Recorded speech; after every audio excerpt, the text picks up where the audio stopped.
फरहान, खाना लग गया, आकर खाना खा लें। अपने देवर से भी पूछ लो खाने का।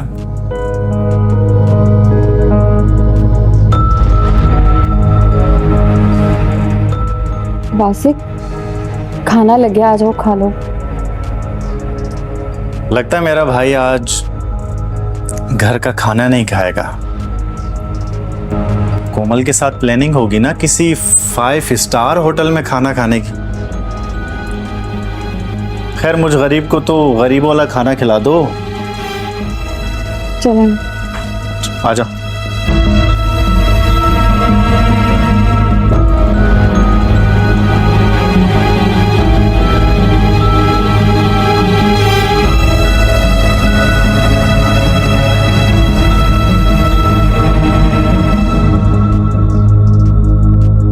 अस्सलाम अलैकुम दोस्तों, जैसा कि आप देख रहे हैं, आज हम बात करने वाले हैं ड्रामा बहू बेटी EP 83 की।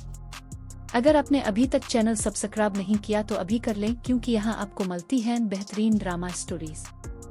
चलिए चलते हैं ड्रामे की तरफ। दोस्तों, आज की किस्त में कहानी एक ऐसे मोड़ पर पहुंच चुकी है जहां बज़ाहिर घर के मामूलात चल रहे हैं, लेकिन हकीकत में हर किरदार के दिल में कोई ना कोई उलझन और परेशानी छपी हुई है। किस्त की शुरुआत खाने के वक्त से होती है। घर में खाना लग चुका होता है और सबको खाने के लिए बुलाया जाता है। इसी दौरान फरहान भी वासिक को खाने के लिए बुलाने की बात करता है, लेकिन इसी मौके पर फरहान तंजिया अंदाज में कहता है कि शायद आज इसका भाई घर का खाना नहीं खाएगा, क्योंकि मुमकिन है कोमल के साथ बाहर किसी 5 स्टार होटल में खाने का प्रोग्राम बना रहा हो। इस जुमले से अंदाजा होता है कि फरहान के दिल में वासिक के लिए अभी भी माजी की कुछ तलखियां मौजूद है। अगरचे वो ज़ाहिरी तौर पर मामूल के मुताबिक रहने की कोशिश कर रहा है, लेकिन वासिक के हवाले से इसके दिल में छपी नाराज़ी कभी कभार उसके अल्फाज में जाहिर हो जाती है। इसके बाद वासिक को भी खाने के लिए बुलाया जाता है, लेकिन वो पहले ही किसी परेशानी में मुब्तला दिखाई देता है। बार बार बुलाए जाने पर वो झुंझला कर कहता है कि क्या अब पूरा घर आकर इसे बताएगा कि खाना लग गया है। वो सुन चुका है। खाने की मेज पर भी एक दिलचस्प सूरत-ए-हाल पैदा हो जाती है। फरहान गलती से वासिक की मखसूस कुर्सी पर बैठ जाता है, जिस पर इसे याद दिलाया जाता है कि ये घर के सरबराह की कुर्सी है। फरहान फौरन अपनी गलती तस्लीम करता है और माजरत करते हुए कहता है कि वो भूल गया था कि ये घर के सरबराह की कुर्सी है। इस दौरान कोमल भी खाने की मेज पर मौजूद नहीं होती। जब हानिया से पूछा जाता है कि कोमल खाना खाने क्यों नहीं आई, तो वो बताती है कि कोमल ने कहा है कि इसे भूख नहीं है, जब भूख लगेगी तो वो खुद खाना खा लेगी। इसके बाद बात फरहान के नए ऑफिस की तरफ चली जाती है। फरहान बताता है कि अल्लाह के फजल और घर वालों की दुआओं से इसका नया ऑफिस बहुत अच्छा चल रहा है। वो सिर्फ ये दुआ करता है कि किसी की बुरी नज़र उसके काम को ना लगे। घर वाले भी इसे दुआएं देते हैं और उसकी कामयाबी पर खुशी का इजहार करते हैं। लेकिन फरहान सिर्फ अपने कारोबार की कामयाबी की बात नहीं करता, बल्कि एक अहम खदशा भी जाहिर करता है। वो कहता है कि वो चाहता है कि इसके ऑफिस का कोई मुलाजिम करप्शन में मुलव्वस ना हो। इसके मुताबिक आजकल लोगों को बगैर मेहनत के पैसे कमाने की आदत पड़ गई है, लेकिन ऐसे लोग ये भूल जाते हैं कि एक दिन उनकी हकीकत सामने आ सकती है और उन्हें नौकरी से निकाला भी जा सकता है। दोस्तों, यहाँ से कहानी एक बार फिर वासिक की तरफ वापस आती है। कुछ देर बाद हदका फरहान के करीब आती है और महसूस करती है कि वो कुछ मुख्तलिफ अंदाज में मुस्करा रहा है।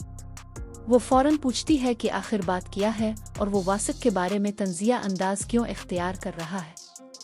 फरहान आखिरकार इसे माजी की वो बात याद दिलाता है जो अभी तक इसके दिल में कहीं ना कहीं मौजूद है। वो कहता है कि वासिक ने माजी में इसके साथ जो बुरा किया था, हदका ने इसे वासिक को मुआफ करने के लिए कहा था। फरहान ने इसकी बात मान ली और वासिक को मुआफ भी कर दिया। लेकिन इसके बाद फरहान एक ऐसी बात कहता है जो हदका को मजीद सोचने पर मजबूर कर देती है। वो कहता है कि इसने तो वासिक को मुआफ कर दिया, लेकिन कुदरत शायद इसे मुआफ नहीं कर पाई।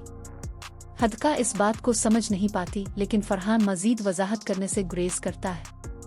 वो सिर्फ इतना कहता है कि वासिक इस वक्त बहुत परेशान है और उसकी परेशानी की एक वजह माजी का यही मामला भी है। इसके बाद फरहान कुछ रकम हदका के हाथ में देता है और कहता है कि ये पैसे कोमल को दे देना। हदका हैरान होकर पूछती है कि ये रकम किस लिए है। फरहान बताता है कि ये वो पैसे हैं जो इसने कभी वासिक से उधार लिए थे। अब वो इसका कर्ज वापस कर रहा है और इस रकम के जरिए वासिक पर कोई एहसान नहीं कर रहा, बल्कि वो सिर्फ अपना कर्ज वापस कर रहा है। साथ ही फरहान ये भी कहता है इसे कुछ मालूम नहीं। हदका इसे बताती है कि इसे महसूस हो रहा है कि वासिक किसी बड़ी मुश्किल में है। शायद फरहान भी इस मसले के बारे में जानता है, लेकिन वो कोमल को हकीकत बताना नहीं चाहता। हदका को ये भी लगता है कि शायद वासिक को इस वक्त पैसों की शदीद जरूरत है, इसीलिए वो कोमल को मशवरा देती है कि वो खुद वासिक से बात करे और जानने की कोशिश करे कि आखिर असल मसला क्या है। कोमल भी फैसला करती है कि वो वासिक से जरूर बात करेगी, लेकिन दोस्तों यहाँ से कई सवालात जन्म लेते हैं। आखिर वासिक को ऐसी कौन सी परेशानी लाहिक है जिसके बारे में फरहान जानता है लेकिन किसी को बताना नहीं चाहता? क्या वासिक वाकई माली मुश्किलात का शिकार है? उसके पीछे कोई ऐसा राज छुपा हुआ है जो अभी तक सबसे पोशीदा है? और क्या कोमल वासिक से बात करके हकीकत जाने में कामयाब हो जाएगी? दूसरी तरफ फरहान का ये कहना कि इसने वासिक को मुआफ कर दिया है, लेकिन कुदरत ने इसे मुआफ नहीं किया, आने वाली कहानी में किसी बड़े मोड़ की तरफ इशारा कर रहा है।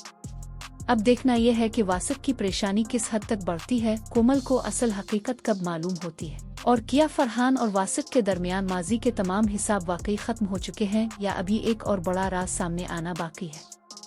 अगर आपको बहू बेटी EP 83 का ये रिकैप पसंद आया हो तो वीडियो को लाइक जरूर करें, चैनल को सब्सक्राइब करें और कमेंट में बताएं कि आपके ख्याल में वासिक की असल परेशानी क्या है।